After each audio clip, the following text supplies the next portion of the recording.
പെരുവന്താനം പഞ്ചായത്തിൽ കോൺഗ്രസിലെ KR വിജയൻ പഞ്ചായത്ത് പ്രസിഡന്റായി. ഗ്രാമപഞ്ചായത്തിൽ 14 മെമ്പർമാരിൽ 10 പേർ UDF-ന് 4 LDF അംഗങ്ങളുമാണ് ഉള്ളത്. UDF-ന്റെ പ്രസിഡന്റ് സ്ഥാനാർത്ഥിയായി KR വിജയന് LDF-ന്റെ പ്രസിഡന്റ് സ്ഥാനാർത്ഥിയായി MC സുരേഷുമായിരുന്നു മത്സര രംഗത്ത് ഉണ്ടായിരുന്നത്. KR വിജയൻ 10 വോട്ടും MC സുരേഷ് 4 വോട്ടുകളും ലഭിച്ചു. ഇതോടെയാണ് KR വിജയൻ പ്രസിഡന്റായി തിരഞ്ഞെടുക്കപ്പെട്ടത്.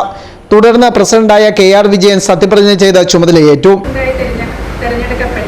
പ്രസിഡന്റായി തിരഞ്ഞെടുക്കപ്പെട്ട KR വിജയൻ എന്ന ഞാൻ നിയമാനുസൃതം നടപ്പാക്കിയ ഇന്ത്യൻ ഭരണഘടനയോട് യഥാർത്ഥമായ വിശ്വാസവും പൂർവ്വം പുലർത്തുമെന്നും ഇന്ത്യയുടെ പരമാധികാരവും അഖണ്ഡതയും നിലനിർത്തുമെന്നും ഭയാശങ്ക കൂടാതെയും മമതയോ വിദ്വേഷമോ കൂടാതെയും ഞാൻ എൻ്റെ ഔദ്യോഗിക കൃത്യങ്ങൾ യഥാവിധിയും വിശ്വസ്തയോടും കൂടി എൻ്റെ പരമാവധി കഴിവ് പ്രയോജനപ്പെടുത്തിയും നിർവഹിക്കുമെന്ന് ഈശ്വരനാമത്തിൽ സത്യപ്രതിജ്ഞ ചെയ്തുകൊള്ളുന്നു.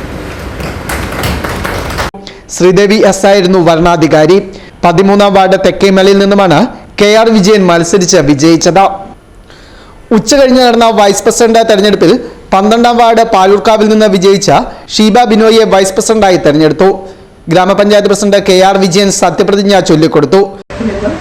ഇന്ത്യയുടെ പരമാധികാരവും അഖണ്ഡതയും നിലനിർത്തുമെന്നും ഭയാശങ്കയോ മമതയോ വിദ്വേഷമോ കൂടാതെ ഞാൻ എൻ്റെ ഔദ്യോഗിക കൃത്യങ്ങൾ യഥാവിധിയായും വിശ്വസ്തയോടും എൻ്റെ പരമാവധി കഴിവ് പ്രയോജനപ്പെടുത്തിയും നിർവഹിക്കുമെന്ന് ഈശ്വരനാമത്തിൽ സത്യപ്രതിജ്ഞ ചെയ്യുന്നു.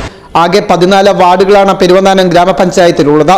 10 വാർഡിൽ UDF വിജയിച്ചപ്പോൾ 4 വാർഡിൽ LDF ആണ് വിജയിച്ചത്. ഫെസ്റ്റു ന്യൂസ്, മുണ്ടക്കയം.